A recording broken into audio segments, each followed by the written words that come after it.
Hello everyone, welcome our education channel. We learn together. ನಿನ್ನೆ ಒಂದು ವಿಡಿಯೋದಲ್ಲಿ ನಾವು ಸೈಕಾಲಜಿಯ 2019 ಕ್ವಶನ್ ಪೇಪರ್ನ ಭಾಗ 1 ಪಾರ್ಟ್ 1 ನೋಡಿದ್ವಿ. ಇವತ್ತು ಅದರ ಪಾರ್ಟ್ 2 ಅಂದರೆ 101ರಿಂದ 125 ಉಳಿದಂತಹ 25 ಕ್ವಶನ್ಗಳನ್ನು ಈ ವಿಡಿಯೋದಲ್ಲಿ ನಾವು ನೋಡ್ತಾ ಹೋಗೋಣ. ವಿಡಿಯೋವನ್ನು ಸ್ಟಾರ್ಟ್ ಮಾಡ್ತಾ ಹೋಗೋಣ. ಅದಕ್ಕೂ ಮೊದಲು ನೀವೇನು ನಮ್ಮ ಚಾನಲನ್ನು ಸಬ್ಸ್ಕ್ರೈಬ್ ಆಗದೇ ಇದ್ದರೆ ಅಥವಾ ನಮ್ಮ ಚಾನಲನ್ನು ಫಸ್ಟ್ ಟೈಮ್ ನೋಡ್ತಾ ಇದ್ದರೆ ದಯವಿಟ್ಟು ನಮ್ಮ ಚಾನಲನ್ನು ಸಬ್ಸ್ಕ್ರೈಬ್ ಆಗಿ ಹಾಗೆ ಬೆಲ್ ಬಟನ್ ಒತ್ತುವ ಮೂಲಕ ನಮಗೆ ನೋಟಿಫೈ ಆಗಿರಿ. ಅದರ ಜೊತೆಯಲ್ಲಿ ನಮ್ಮ ಚಾನಲ್ನಲ್ಲಿ ಸುಮಾರು 600ಕ್ಕೂ ಅಧಿಕ TETಗೆ ಸಂಬಂಧಪಟ್ಟಂತಹ ವೀಡಿಯೋಸ್ಗಳನ್ನು ಈಗಾಗಲೇ ನಾವು ಅಪ್ಲೋಡ್ ಮಾಡಿದ್ದೇವೆ. ಅವುಗಳನ್ನು ಸಹ ನೀವು ನೋಡ್ಬೋದು. ಸ್ಟಡಿಯನ್ನು ಕಂಟಿನ್ಯೂ ಆಗಿ ಇಡಲಿಕ್ಕೆ ಇದು ಸಾಧ್ಯ ಆಗುತ್ತೆ.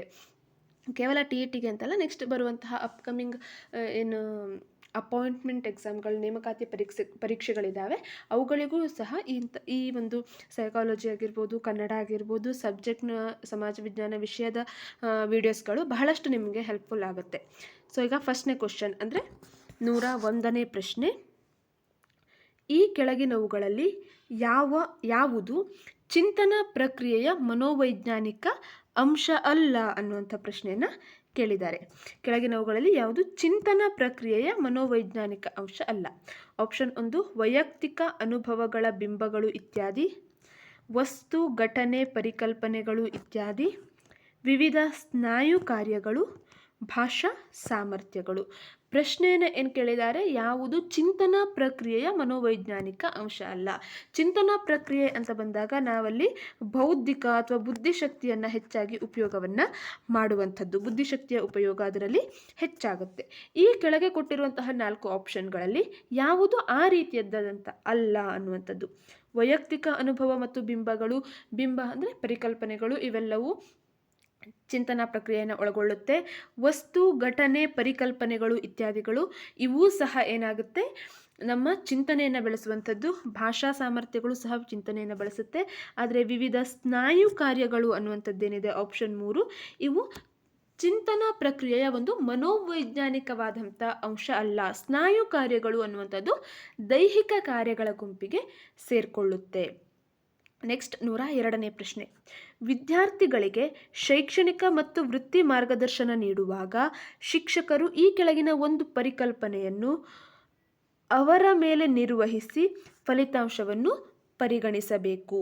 ಆಪ್ಷನ್ 1 ನೈದಾನಿಕತೆ, ಆಪ್ಷನ್ 2 ಅಭಿಕ್ಷಮತೆ, ಆಪ್ಷನ್ 3 ವ್ಯಕ್ತಿತ್ವದ, ಆಪ್ಷನ್ 4 ಸೃಜನಶೀಲತೆ. ವಿದ್ಯಾರ್ಥಿಗಳಿಗೆ ಶೈಕ್ಷಣಿಕ ಮತ್ತು ವೃತ್ತಿಯ ಪರವಾದ ಮಾರ್ಗದರ್ಶನವನ್ನು ನೀಡುವಾಗ ಶಿಕ್ಷಕರಾದಂಥವರು ಯಾವುದನ್ನು ಪರಿಗಣಿಸಬೇಕು ವಿದ್ಯಾರ್ಥಿಗಳ ಮೇಲೆ ನಿರ್ವಹಿಸಿ ಅನ್ನುವಂಥದ್ದು. ನೈದಾನಿಕತೆ ಅನ್ನುವಂಥದ್ದು ಏನಾಗುತ್ತೆ, ಅವರಲ್ಲಿ ಪ್ರಾಬ್ಲಮ್ಗಳಿದ್ದರೆ, ತೊಂದರೆಗಳಿದ್ದರೆ ಕಂಡುಹಿಡಿಯುವಂಥದ್ದು. ವ್ಯಕ್ತಿತ್ವವನ್ನು ರೂಪಿಸುವಂಥದ್ದಾಗತ್ತೆ. ಸೃಜನಶೀಲತೆ ಅದು ಒಂದು ವಸ್ತುವನ್ನು ಅಥವಾ ಒಂದು ವಿಷಯವನ್ನು ಇನ್ನೂ ಉನ್ನತ ಮಟ್ಟಕ್ಕೆ ಹೊಂದಿರುವಂಥದ್ದು. ಇಲ್ಲಿ ಶೈಕ್ಷಣಿಕ ಮತ್ತು ವೃತ್ತಿ ಮಾರ್ಗದರ್ಶನವನ್ನು ನೀಡುವಾಗ ಅವರ ಅಭಿಕ್ಷಮತೆ ಏನಿದೆ, ಹೇಗಿದೆ, ಆ ಒಂದು ವಿಷಯದ ಮೇಲಿನ ಅವರ ಅಭಿಕ್ಷಮತೆ ಯಾವ ರೀತಿಯಾದಿದೆ, ಆ್ಯಪ್ಟಿಟ್ಯೂಡ್ ಅನ್ನುವಂಥದ್ದು, ಆ ಸಾಮರ್ಥ್ಯವನ್ನು ಅಥವಾ ಆ ಕೆಲಸವನ್ನು ಮಾಡಲಿಕ್ಕೆ ಅವರು ಎಷ್ಟು ಸಮರ್ಥರಿದ್ದಾರೆ ಅನ್ನುವಂಥದ್ದನ್ನು ತಿಳಿಸುವಂಥದ್ದಾಗತ್ತೆ. ಸೊ ಇಲ್ಲಿ ಆಪ್ಷನ್ 2 ಸರಿಯಾದಂಥ ಉತ್ತರ ಆಗುತ್ತೆ. ನೆಕ್ಸ್ಟ್ 103ನೇ ಪ್ರಶ್ನೆ. ಎರಿಕ್ಸನ್ ರವರ ಪ್ರಕಾರ ತಾರುಣ್ಯಾವಸ್ಥೆಯ ಪ್ರಮುಖ ಸವಾಲು ಎಂದರೆ ಈ ಪ್ರಜ್ಞೆಯನ್ನು ಪಡೆಯುವಂಥದ್ದು. ನೈತಿಕ ಪ್ರಜ್ಞೆಯನ್ನು ಪಡೆಯುವಂಥದ್ದು, ಅನನ್ಯತೆಯ ಪ್ರಜ್ಞೆಯನ್ನು ಪಡೆಯುವಂಥದ್ದು, ಕರ್ತವ್ಯದ ಪ್ರಜ್ಞೆಯನ್ನು ಪಡೆಯುವಂಥದ್ದು ಅಥವಾ ನ್ಯಾಯದ ಪ್ರಜ್ಞೆಯನ್ನು ಪಡೆಯುವಂಥದ್ದು. ಪ್ರಮುಖ ಸವಾಲು ಯಾವುದು? ಯಾವುದರ ಸವಾಲು? ತಾರುಣ್ಯಾವಸ್ಥೆಯ ಪ್ರಮುಖ ಸವಾಲು ಯಾವುದು ಅನ್ನುವಂಥದ್ದು. ಇಲ್ಲಿ ಸರಿಯಾದಂತಹ ಉತ್ತರ ಆಪ್ಷನ್ 2 ಅನನ್ಯತೆಯ ಪ್ರಜ್ಞೆಯನ್ನು ಪಡೆಯುವಂಥದ್ದಾಗಿದೆ. ಈ ನೈತಿಕತೆ, ಕರ್ತವ್ಯ, ನ್ಯಾಯ ಇವೆಲ್ಲವೂ ಸಹ ತಾರುಣ್ಯಾವಸ್ಥೆಯ ನಂತರವೇ ಆ ಮಕ್ಕಳಲ್ಲಿ ಹೆಚ್ಚಿನ ಪ್ರಮಾಣದಲ್ಲಿ ಪ್ರಭುತ್ವವನ್ನು ಗಳಿಸಲಿಕ್ಕೆ ಪ್ರಾರಂಭ ಆಗುತ್ತೆ. ಇಲ್ಲಿ ಅವರ ಪ್ರಮುಖ ಸವಾಲು ಈ ಅನನ್ಯತೆಯ ಪ್ರಜ್ಞೆಯನ್ನು ಪಡೆದುಕೊಳ್ಳುವಂಥದ್ದಾಗಿರುತ್ತೆ. ನೆಕ್ಸ್ಟ್ 104ನೇ ಪ್ರಶ್ನೆ. ಬುದ್ಧಿಶಕ್ತಿ ಪರೀಕ್ಷೆಗಳ ಫಲಿತಾಂಶಗಳ ಅತ್ಯುತ್ತಮ ಬಳಕೆ ಇದು. ಸಾಮರ್ಥ್ಯಾನುಸಾರ ವಿದ್ಯಾರ್ಥಿಗಳ ವರ್ಗೀಕರಣವನ್ನು ಮಾಡುವುದು. ಆಪ್ಷನ್ 2 ದಾಖಲಾತಿ ಉದ್ದೇಶಕ್ಕೆ ವಿದ್ಯಾರ್ಥಿಗಳನ್ನು ಆಯ್ಕೆ ಮಾಡುವಂಥದ್ದು. ಆಪ್ಷನ್ 3 ಸಂಶೋಧನಾ ಕಾರ್ಯ ಕೈಗೊಳ್ಳುವುದು, ಆಪ್ಷನ್ 4 ಪರಿಣಾಮಕಾರಿ ಬೋಧನಾ ಕಲಿಕೆಯ ಚಟುವಟಿಕೆಗಳನ್ನು ಯೋಜಿಸುವುದು. ಬುದ್ಧಿಶಕ್ತಿ ಪರೀಕ್ಷೆಗಳ ಒಂದು ಫಲಿತಾಂಶ ಏನು ಬರುತ್ತೆ ಅದರ ಅತ್ಯುತ್ತಮವಾದ ಬಳಕೆ ಈ 4 ಆಪ್ಷನ್ಗಳಲ್ಲಿ ಯಾವುದು? ಸಾಮರ್ಥ್ಯಾನುಸಾರವಾಗಿ ವಿದ್ಯಾರ್ಥಿಗಳ ವರ್ಗೀಕರಣವನ್ನು ಮಾಡಲಿಕ್ಕೂ ಸಹ ನಾವು ಬುದ್ಧಿಶಕ್ತಿ ಪರೀಕ್ಷೆಯನ್ನು ಮಾಡಬಹುದಾದಂತಹ ಸಂದರ್ಭ ಇದ್ದೇ ಇರುತ್ತೆ. ಹಾಗೆ ದಾಖಲಾತಿಗಾಗಿಯೂ ಸಹ ವಿದ್ಯಾರ್ಥಿಗಳನ್ನು ಆಯ್ಕೆ ಮಾಡಲಿಕ್ಕೆ ಬುದ್ಧಿಶಕ್ತಿ ಪರೀಕ್ಷೆಯನ್ನು ಮಾಡ್ತಾರೆ. ಎಷ್ಟೋ ಪ್ರೈವೇಟ್ ಸ್ಕೂಲ್ಗಳಲ್ಲಿ ಈ ಅಡ್ಮಿಷನ್ ಟೈಮ್ನಲ್ಲಿ ಪ್ರೀ ಟೆಸ್ಟ್ಗಳನ್ನು ತೆಗೆದುಕೊಳ್ಳುವಂಥದ್ದನ್ನು ನಾವು ನೋಡ್ತೇವೆ. ಹಾಗೆ ಸಂಶೋಧನಾ ಕಾರ್ಯ ಕೈಗೊಳ್ಳಲಿಕ್ಕೂ ಸಹ ಬುದ್ಧಿಶಕ್ತಿ ಪರೀಕ್ಷೆಯನ್ನು ಮಾಡ್ತಾರೆ. ಪರಿಣಾಮಕಾರಿ ಬೋಧನಾ ಕಲಿಕಾ ಚಟುವಟಿಕೆಯನ್ನು ರೂಪಿಸಲಿಕ್ಕೂ ಸಹ ಬುದ್ಧಿಶಕ್ತಿಯ ಫಲಿತಾಂಶಗಳ ಬಳಕೆ ಆಗುತ್ತೆ. ಆದರೆ ನಾವು ಇದನ್ನು ಒಂದು ಶೈಕ್ಷಣಿಕ ವಲಯಕ್ಕೆ ಶೈಕ್ಷಣಿಕ ಒಂದು ಉದ್ದೇಶಕ್ಕಾಗಿ ಯೋಚನೆಯನ್ನು ಮಾಡಿದಾಗ ಈ 4ರಲ್ಲೂ ಅತ್ಯಂತ ಉತ್ತಮ ಬಳಕೆ ಅಂತಂದರೆ ಪರಿಣಾಮಕಾರಿ ಬೋಧನಾ ಕಲಿಕಾ ಚಟುವಟಿಕೆಯನ್ನು ಯೋಜಿಸುವಂಥದ್ದು. ಆ ಮಕ್ಕಳ ಬುದ್ಧಿಶಕ್ತಿಯ ಮಟ್ಟಕ್ಕೆ ಅನುಗುಣವಾಗಿ ಬೋಧನಾ ಕಲಿಕಾ ಚಟುವಟಿಕೆಗಳನ್ನು ರೂಪಿಸಲಿಕ್ಕೆ ಇದರ ಬಳಕೆಯನ್ನು ಮಾಡಿಕೊಳ್ಳುವಂಥದ್ದು ಉತ್ತಮ ಬಳಕೆ ಅಂತ ಹೇಳಿ ಕರೆಸ್ಕೊಳ್ಳುವಂಥದ್ದು. ನೆಕ್ಸ್ಟ್ 105ನೇ ಪ್ರಶ್ನೆ. ಒಬ್ಬ ಶಿಕ್ಷಕ ಒಂದೇ ವರ್ಗ ಕೋಣೆಯಲ್ಲಿರುವ ಅವಕಾಶ ವಂಚಿತ ಸವಾಲುಗಳುಳ್ಳ ಮತ್ತು ಪ್ರತಿಭಾ ಸಂಪನ್ನ ಮಕ್ಕಳ ಅಗತ್ಯತೆಗಳನ್ನು ಪೂರೈಸಲು ಪ್ರಯತ್ನಿಸುತ್ತಾನೆ ಅಥವಾ ಪ್ರಯತ್ನಿಸುತ್ತಾರೆ. ಇದರ ಹೆಸರೇನು? ಪುನರ್ವಸತೀಕರಣ ವರ್ಗ ಕೋಣೆ, ಸಂಪನ್ಮೂಲ ಕೋಣೆ, ವಿಶೇಷ ವರ್ಗ ಕೋಣೆ, ಅಂತರ್ಗತ ವರ್ಗ ಕೋಣೆ ಅನ್ನುವಂಥದ್ದು. ಒಬ್ಬ ಶಿಕ್ಷಕ ಒಂದು ವರ್ಗ ಕೋಣೆಯಲ್ಲಿರುವಂತಹ ಎಲ್ಲ ಮಕ್ಕಳು, ಅವರು ಅವಕಾಶ ವಂಚಿತರಾಗಿರಬಹುದು ಅಥವಾ ಬೇರೆ ಬೇರೆ ಸವಾಲುಗಳುಳ್ಳ ಡಿಸೆಬಿಲಿಟಿಗಳನ್ನು ಹೊಂದಿರುವಂತಹ ಮಕ್ಕಳಾಗಿರ್ಬೋದು ಅಥವಾ ಪ್ರತಿಭಾ ಸಂಪನ್ನ ಗಿಫ್ಟೆಡ್ ಚಿಲ್ಡ್ರನ್ಸ್ಗಳಾಗಿರ್ಬೋದು, ಅವರೆಲ್ಲರ ಅವಶ್ಯಕತೆಗಳನ್ನು ಪೂರೈಸಲಿಕ್ಕೂ ಸಹ ಪ್ರಯತ್ನವನ್ನು ಪಡ್ತಾ ಇದ್ದಾರೆ. ಅಂದರೆ ಆ ಕೋಣೆ ಯಾವ ಕೋಣೆ ಆಗಿರುತ್ತೆ? ಅಂತರ್ಗತ ಕೋಣೆ ಆಗಿರುತ್ತೆ. ಎಲ್ಲರನ್ನ ಇನ್ಕ್ಲೂಸಿವ್ ರೂಮ್ ಆಗಿರುತ್ತೆ. ಎಲ್ಲರನ್ನ ಒಳಗೊಂಡಂಥ ಎಲ್ಲರ ಅಗತ್ಯತೆಗಳನ್ನು ಪೂರೈಸಲಿಕ್ಕೆ ಅವಕಾಶ ಇರುವಂತಹ ಒಂದು ಕೋಣೆ ಅಂಥೇಳಿ ಕರೆಸ್ಕೊಳ್ಳುತ್ತೆ. ಸೊ ಇಲ್ಲಿ 4ನೇ ಆಪ್ಷನ್ ಸರಿಯಾಗಿದೆ. ನೆಕ್ಸ್ಟ್ 106ನೇ ಪ್ರಶ್ನೆ. ಶಿಕ್ಷಕರು ಹಗೆತನ, ಅಹಂ ಕೇಂದ್ರಿತ ಮತ್ತು ಸಾಮಾಜೀಕರಣಗೊಳ್ಳದ ಒಬ್ಬ ವಿದ್ಯಾರ್ಥಿಯನ್ನು ಗಮನಿಸಿದರು. ಇದನ್ನು ಖಚಿತಪಡಿಸಿಕೊಳ್ಳಲು ಕೆಳಗಿನ ಯಾವ ಪರೀಕ್ಷೆಯನ್ನು ಆ ವಿದ್ಯಾರ್ಥಿಯ ಮೇಲೆ ನಿರ್ವಹಿಸಬಹುದು? ಶಿಕ್ಷಕರಾದಂಥವ್ರು ಏನು ಮಾಡ್ತಾರೆ? ತಮ್ಮ ತರಗತಿಯ ಕೋಣೆಯಲ್ಲಿ ಅಹಂ ಕೇಂದ್ರಿತವಾಗಿ ಇರುವಂತಹ ಇನ್ನೂ ಸಾಮಾಜೀಕರಣಗೊಳ್ಳದಂತಹ ಒಬ್ಬ ವಿದ್ಯಾರ್ಥಿಯನ್ನು ಗಮನಿಸ್ತಾರೆ. ಅವರು ಆ ವಿದ್ಯಾರ್ಥಿ ಸಾಮಾಜೀಕರಣಗೊಳ್ಳಲಿಲ್ಲ ಅಥವಾ ಅಹಂ ಕೇಂದ್ರಿತ ಆಗಿದ್ದಾನೆ ಅನ್ನೋದನ್ನು ಇನ್ನೂ ಖಚಿತಪಡಿಸ್ಕೊಳ್ಳಿಕ್ಕೆ ಯಾವ ಒಂದು ವ್ಯಕ್ತಿತ್ವ ಪರೀಕ್ಷೆಯನ್ನು ಮಾಡಬಹುದು? ಆಪ್ಷನ್ 1 ರೋಶಾಕ್ ಮಸಿಗುರುತಿನ ಪರೀಕ್ಷೆ, ಐಸೆಂಕ್ ರವರ ವ್ಯಕ್ತಿತ್ವ ಪ್ರಶ್ನಾವಳಿ, ಸಮಾಜ ಮಿತಿತಂತ್ರ, ಸಾಮಾನ್ಯ ಮನೋಧೋರಣೆ ಪರೀಕ್ಷಾ ಬ್ಯಾಟರಿ ಅನ್ನುವಂಥದ್ದು. ಇಲ್ಲಿ ಸರಿಯಾದಂತಹ ಉತ್ತರ ಆಪ್ಷನ್ 2 ಐಸೆಂಕ್ ರವರ ವ್ಯಕ್ತಿತ್ವ ಪ್ರಶ್ನಾವಳಿಗಳನ್ನು ಇಲ್ಲಿ ಬಳಸಬಹುದಾಗಿದೆ. ಈ ಐಸೆಂಕ್ ರವರ ವ್ಯಕ್ತಿತ್ವ ಪ್ರಶ್ನಾವಳಿಯ ಪ್ರಶ್ನೆಗಳನ್ನು ಆ ಮಗುವಿಗೆ ಕೇಳಿ ಆ ಮಗುವಿನಿಂದ ಉತ್ತರವನ್ನು ಪಡೆದುಕೊಂಡು ಆ ಮಗು ಯಾವ ವ್ಯಕ್ತಿತ್ವ ಮಾದರಿಯಲ್ಲಿ ಇದೆ ಅನ್ನುವಂಥದ್ದನ್ನು ತಿಳಿಯಲಿಕ್ಕೆ ಸಾಧ್ಯ ಆಗುತ್ತೆ. ನೆಕ್ಸ್ಟ್ 107ನೇ ಪ್ರಶ್ನೆ.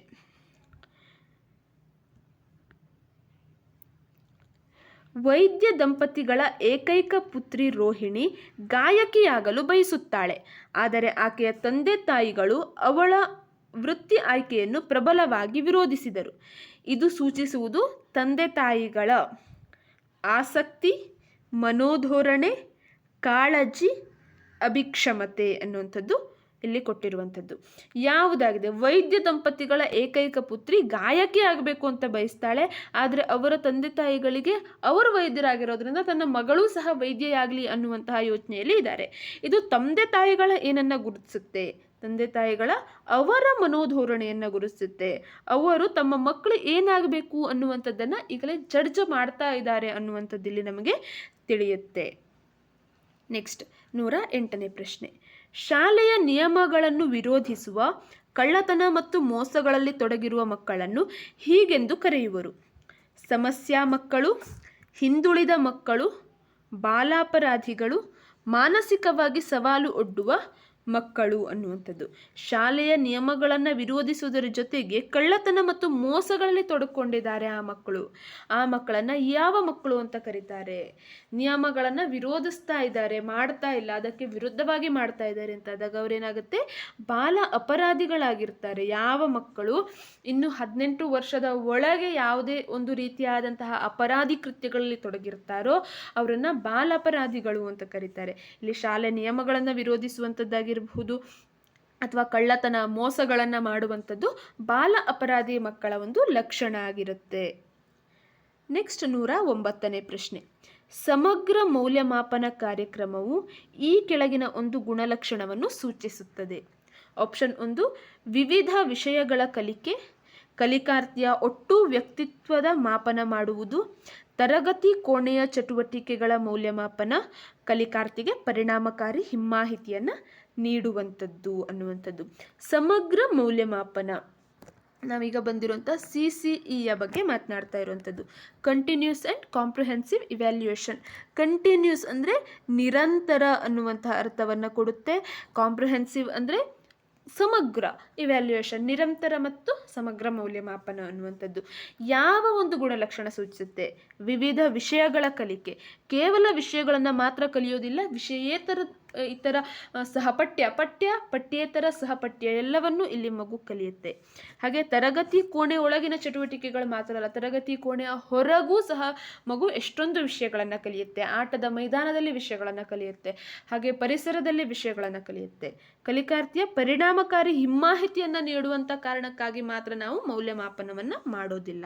ಸೊ ಇಲ್ಲಿ ಸರಿಯಾದಂಥ ಉತ್ತರ ಯಾವುದಾಗುತ್ತೆ? ಆಪ್ಷನ್ 2, ಕಲಿಕಾರ್ಥಿಯ ಒಟ್ಟು ವ್ಯಕ್ತಿತ್ವವನ್ನು ಮಾಪನ ಮಾಡುವಂಥದ್ದು. ಎಲ್ಲ ವ್ಯಕ್ತಿತ್ವವನ್ನು, ಪಠ್ಯ ಇರಬಹುದು, ಸಹಪಠ್ಯ ಇರಬಹುದು ಅಥವಾ ಪಠ್ಯೇತರ ಇರಬಹುದು, ಎಲ್ಲ ಒಂದು ವ್ಯಕ್ತಿತ್ವವನ್ನು ಸಹ ಇಲ್ಲಿ ಸಮಗ್ರ ಮಾಪನ ಮಾಡುತ್ತೆ. ನೆಕ್ಸ್ಟ್ 110ನೇ ಪ್ರಶ್ನೆ. ಒಬ್ಬ ಶಿಕ್ಷಕರು ಅವರ ವಿದ್ಯಾರ್ಥಿಗಳ ಪ್ರತಿಯೊಂದು ಕಾರ್ಯವನ್ನು ತಾವೇ ನಿರ್ದೇಶಿಸುವರು. ವರ್ಷದ ಎಲ್ಲ ಚಟುವಟಿಕೆಗಳನ್ನು ತಾವೇ ಯೋಜಿಸುವರು. ಇದು ಸೂಚಿಸುವ ಶಿಕ್ಷಕನ ನಾಯಕತ್ವ. ನಿರಂಕುಶ, ಪ್ರಜಾಸತ್ತಾತ್ಮಕ, ಅರಾಜಕ, ಅಧಿಕಾರಶಾಹಿ ಅನ್ನುವಂಥದ್ದು. ಒಬ್ಬ ಶಿಕ್ಷಕ ವಿದ್ಯಾರ್ಥಿಗಳ ಪ್ರತಿಯೊಂದು ಕಾರ್ಯವನ್ನು ತಾವೇ ನಿರ್ದೇಶನವನ್ನು ಮಾಡ್ತಾರೆ. ಅಂದರೆ ಒಂದು ಮಗು ಏನನ್ನು ಮಾಡಬೇಕು, ಯಾವಾಗ ಪರೀಕ್ಷೆಯನ್ನು ಕೈಗೊಳ್ಳಬೇಕು ಎಲ್ಲವನ್ನು ಅವರೇ ನಿರ್ವಹಿಸ್ತಾರೆ, ನಿರ್ದೇಶನವನ್ನು ಮಾಡ್ತಾರೆ. ಎಲ್ಲ ಚಟುವಟಿಕೆಗಳನ್ನು ತಾವೇ ಯೋಜಿಸ್ತಾರೆ. ಯಾವಾಗ ಯಾವೆಲ್ಲ ಆ್ಯಕ್ಟಿವಿಟೀಸ್ಗಳಾಗಬೇಕು ಅನ್ನುವಂಥದ್ದನ್ನೆಲ್ಲವೂ ಅದೇ ಶಿಕ್ಷಕರನ್ನು ನೋಡ್ತಾ ಇದ್ದಾರೆ. ಅಂದರೆ ಆ ಶಿಕ್ಷಕರು ಇರುವಂತಹ ನಾಯಕತ್ವ ಎಂತಹದ್ದು? ಸರಿಯಾದಂತಹ ಉತ್ತರ ಇಲ್ಲಿ ಅವರು ನಿರಂಕುಶ ನಾಯಕತ್ವವನ್ನು ಹೊಂದಿದ್ದಾರೆ. ಎಲ್ಲವೂ ತನ್ನ ಕೈಲಿಂದಲೇ ಆಗಬೇಕು ಅನ್ನುವಂತಹ ಯೋಚನೆಯಲ್ಲಿ ಇದ್ದಾರೆ. ಪ್ರಜಾಸತ್ತಾತ್ಮಕ ಅಂದರೆ ವಿದ್ಯಾರ್ಥಿಗಳಿಂದ ಒಪಿನಿಯನನ್ನು ಕೇಳಿಕೊಂಡು ಅವರಿಂದ ಕೆಲವೊಂದಿಷ್ಟು ಮಾಹಿತಿಗಳನ್ನು ಪಡೆದುಕೊಂಡು ವಿದ್ಯಾರ್ಥಿಗಳ ಜೊತೆಯಲ್ಲಿ ಇದ್ದುಕೊಂಡು ಮಾಡುವಂತಹ ಒಂದು ನಾಯಕತ್ವದ ಮಾದರಿಯಾಗಿದೆ. ಅಧಿಕಾರಶಾಹಿ ಅಂದರೆ ಮೇಲ್ವರ್ಗದಲ್ಲಿರುವಂತಹ ಅಧಿಕಾರಿಗಳು ಕೆಳವರ್ಗದಲ್ಲಿರುವನ್ನು ನೋಡಿಕೊಳ್ಳುವಂತಹ ರೀತಿಯಾಗುತ್ತೆ. ಅರಾಜಕ ಅಂದರೆ ಸರಿಯಾಗಿ ಇಲ್ಲದೇ ಇರುವಂಥದ್ದು ಅನ್ನುವಂಥ ಅರ್ಥವನ್ನು ಕೊಡುತ್ತೆ. ನೆಕ್ಸ್ಟ್ 111ನೇ ಪ್ರಶ್ನೆ. ಈ ಕೆಳಗೆ ನೀಡಿರುವ ಸೃಜನಶೀಲ ಚಿಂತನೆಯ ಸರಿಯಾದ ಸರಣಿಯನ್ನು ಸೂಚಿಸುವ ಆಯ್ಕೆಯನ್ನು ಗುರುತಿಸಿ. ಸೃಜನಶೀಲ ಚಿಂತನೆಯ ಸರಣಿಯ ಸರಿಯಾದ ಆಯ್ಕೆ ಯಾವುದಾದ್ಮೇಲೆ ಯಾವುದು ಬರುತ್ತೆ? ಎ ಇದೆ ಅಂತಃಸ್ಫುರಣೆಯ ಹಂತ, ಬಿ ಇದೆ ಸುಪ್ತತೆಯ ಹಂತ, ಸಿ ಇದೆ ಸಿದ್ಧತೆಯ ಹಂತ, ಡಿ ಇದೆ ಪರಿಷ್ಕರಣೆಯ ಹಂತ ಅನ್ನುವಂಥದ್ದು. ಇದರಲ್ಲಿ ಯಾವುದು ಮೊದಲು ಬರುತ್ತೆ, ಯಾವುದು ನಂತರ ಬರುತ್ತೆ ಅನ್ನುವಂಥದ್ದು. ಇಲ್ಲಿ ಮೊದಲು ಬರುವಂಥದ್ದು ಸೃಜನಶೀಲತೆಯಾಗಿರಬೇಕು. ಆದರೆ ಅದಕ್ಕೆ ಸಿದ್ಧತೆಯನ್ನು ಮಾಡ್ಕೊಳ್ಬೇಕು ನಾವು. ಸೃಜನಶೀಲ ಯಾವ ಒಂದು ವಿಷಯದಲ್ಲಿ ಸೃಜನಶೀಲರಾಗಿದ್ದೇವೋ ಸೃಜನಶೀಲತೆ ಅನ್ನುವಂಥದ್ದು ಬರಬೇಕಂದ್ರೆ ಸಿದ್ಧತೆ ಅಗತ್ಯ. ಸೊ ಇಲ್ಲಿ ಏನಾಗುತ್ತೆ, ಈ ಸಿದ್ಧತೆಯ ಹಂತ ಮೊದಲನೇದಾಗತ್ತೆ. ನಂತರ ಒಂದಿಷ್ಟು ಸಮಯ ಕಾಲ ಸುಪ್ತರಾಗಿರ್ತಾರೆ. ಮನಸ್ಸಿನೊಳಗೆ ಸೃಜನಶೀಲರಾದಂಥ ವಿದ್ಯಾರ್ಥಿಗಳು ಮನಸ್ಸಿನೊಳಗೆ ಅದರ ಬಗ್ಗೆ ಯೋಚನೆಯನ್ನು ಮಾಡ್ಕೊಳ್ತಾ ಇರ್ತಾರೆ. ಸೊ ಇಲ್ಲಿ ಸುಪ್ತತೆಯ ಹಂತ ಬರುತ್ತೆ. ಅದಾದ ಮೇಲೆ ಅಂತಃಸ್ಫುರಣೆಯ ಹಂತ, ಸಡನ್ನಾಗಿ ವಿಷಯಗಳು ಹೊಳೆಯುವಂಥದ್ದು. ನಂತರ ಅದನ್ನು ಪರಿಷ್ಕರಣೆ ಮಾಡುವಂಥದ್ದು. ಈ ರೀತಿಯಾಗಿ ಬರುತ್ತೆ.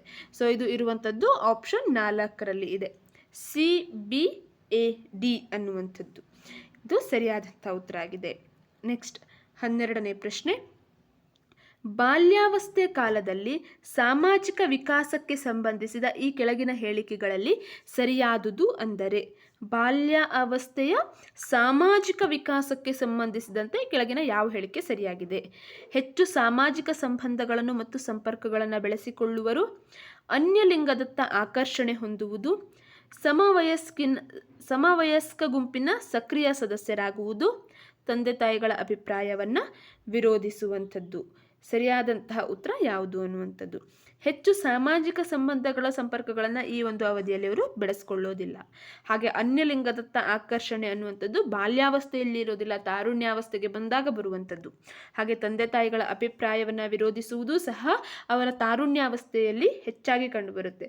ಹಾಗಾಗಿ ಇಲ್ಲಿ ಸಮವಯಸ್ಕ ಗುಂಪಿನ ಸಕ್ರಿಯ ಸದಸ್ಯರಾಗ್ತಾರೆ. ತಮ್ಮದೇ ವಯಸ್ಸಿನ ಮಕ್ಕಳ ಜೊತೆ ಸೇರಿಕೊಂಡು ಆಟವನ್ನು ಆಡುವಂಥದ್ದಾಗಿರ್ಬೋದು, ಅವ್ರ ಜೊತೆ ಸೇರ್ಕೊಂಡಿರುವಂಥದ್ದಾಗಿರ್ಬೋದು, ಆ ಗುಂಪಿನ ಒಬ್ಬ ಸಕ್ರಿಯ ಸದಸ್ಯರಾಗಿರ್ಲಿಕ್ಕೆ ಇವರು ಇಷ್ಟವನ್ನು ಪಡ್ತಾರೆ. ನೆಕ್ಸ್ಟ್ 113ನೇ ಪ್ರಶ್ನೆ. ಕೆಳಗಿನವುಗಳಲ್ಲಿ ಒಂದರ ಹೊರತು ಉಳಿದವು ಸಮೂಹ ಸಂಲಗ್ನತೆಯ ಉಪಯುಕ್ತವಾಗಿದೆ.